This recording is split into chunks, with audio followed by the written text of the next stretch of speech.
नमस्कार, मी सुजाता सावंत. बालपण या चॅनलमध्ये तुमचे मनापासून स्वागत आहे.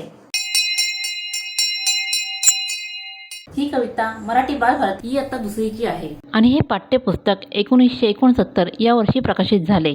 कविता आहे ओळखा कोण आणि या कवितेची कवित्री आहे सरिता पत्की.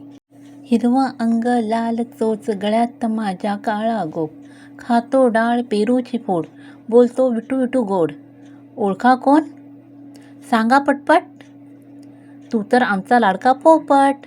निळे पंख लाल डोळे छाती काढून एटीत चाले, गुटरगू गुटरगू कोण करतं सांगा पाहू. ते तर कबूतर घुमतय उंच छपरावर, उंचाळी मान फताडे पाय वाकडी पाठ डुगुडुगू जाय, तुडवीत जातो वाळवंट कोणते सांगा बघू. उंट उंट अंगावर पट्टे कान छोटे छोटे, काटकुळे पाय लांब बुटकी मान, मी तर खातो शेंड्याचं पान. ओळखा कोण? हरलात साप. अहो मी तर जिराफ जिराफ.